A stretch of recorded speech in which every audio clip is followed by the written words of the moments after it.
Today's slanted lens lesson is a look at HDSLRs and where they're at today.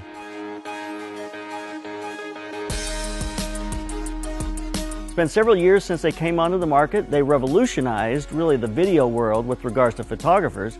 But we're going to just talk about where they're at today, how the industry has changed a bit. A lot of this stuff is very similar to the beginning, but we're going to look at the basics, how to set up your camera, what you need to do to start shooting video on the 5D and 7D. So why are people choosing to use the HDSLR platform versus other video platforms? The number one reason for photographers is this became a platform that allowed them to cross over into video very easily. We're comfortable with the camera. We're comfortable with the lenses. We understand this world. The second reason is because it's such a large sensor. The 5D sensor is huge. Compared to the 7D, it's large. Compared to the red, the 7D and the red are very similar. So that large 5D sensor gives you very shallow depth of field. So it looks like a cinematographer at work. It looks like film. Having very shallow depth of field as it moves in and out of the scene. You can let the camera focus in and out of the scene. It looks very nice. They're very good in low light sensitivity. And the blacks are clean. There's very little digital noise.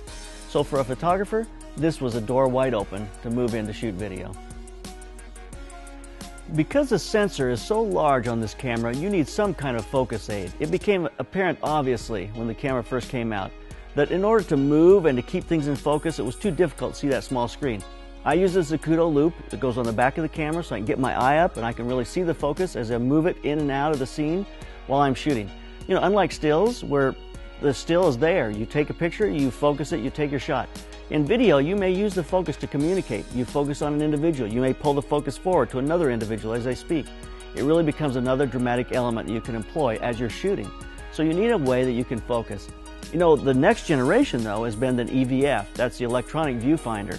Gives you a small electronic viewfinder, same size as this for Zacuto, plugs into the camera, and your loop goes on that. You can place that wherever you want if you've got a rig that you're using in order to use that as your focus device. That's another great step, something that's happened just in the last year. Our next step is we needed a way to stabilize the camera, to give us a good stable shot while we're shooting video. You know, as photographers, we have to really fight the urge to just put the camera on a tripod and let the video roll. The camera's got to move. This is one of my favorite ways to make that happen. This is a glide cam rig. You can use it, you hand hold it, you put your camera on the top, and you walk with it. And it just gives you a really fluid motion, a fluid look as you walk. You can follow bride and groom with this. You can use this to do any one of a number of things. It gives you great motion as you walk in the scene with this. This is my Red Rock Micro Rig. I love it. It's really a great piece of equipment. My first rig that I put together myself was an old Hasselblad bracket that I welded to a flash bracket. I mean, it worked pretty well. It gave me two hands that I could have the camera cradled in between. But the reality was I needed a way to focus quickly, needed a way to be able to move the camera and stabilize the camera. This rig by Red Rock Micro has accomplished those things. I have a focus wheel here. It gives me the ability to focus. I've got 4 points of contact with the camera, shoulder, 2 hands, and my eye. So it really gives me a great stable camera as I walk and work with it. My loop on the back gives me a way to see the screen well and be able to focus. This really is the revolution that really made this camera so you could use it. These are made by different companies. Zacuto makes great brackets. Red Rock Micro makes great brackets. It just depends on which company you like and what kind of bracket works best for you. For moving the camera, this is probably the best setup you can possibly get. A small slider is wonderful because it fits the camera. It's small. We've flown with this on an airplane. Of course, we almost got arrested in Mexico because of it. But besides that, it was a wonderful piece of equipment to use. You get these nice dolly shots. You can have stands or things in the foreground that move as you move past them. Really is a cinematic look. We used to have 2 or 3 guys with a dolly in order to accomplish this look.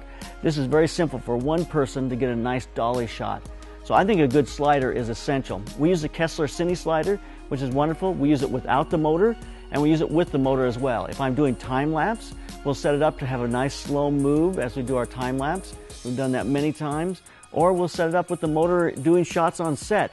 You can control it as it moves back and forth. This is a great setup. So I can't say enough about having a slider because it really moves you from just doing video to doing what looks like cinematography. The next piece of equipment that we picked up was a good monitor. Just a small monitor we could have on the camera sometimes or on the end of a crane. Gives us some way to be able to focus and also to be able to see exactly what we're getting. Now my problem with these sometimes is they're a little bulky and big, so I want to keep them small like this one is, where we can use them in tight places and we can keep them on the camera. That became something that was very useful in this process. In the beginning of this revolution, everyone said, oh, you've got to go to cine-style lenses because they're better. You know, they really are better. They have a very long focus throw, which makes them very easy to focus and to move the focus in and out of the image. Still lenses don't have that. They have a very short focus throw because they are meant to be used with autofocus. You want to get there quick. But in the end, it's interesting. The cost, what it takes to get there, is so expensive that I think with a good still lens, you can do great work. I've learned to adapt to that, learned how to use them, and to make them work.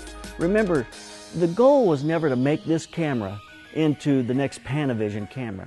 The goal is to use this camera in a way that works. It's quick, it's small, and it's gorilla. And I think that using just your regular still lenses, you can adapt and make that work.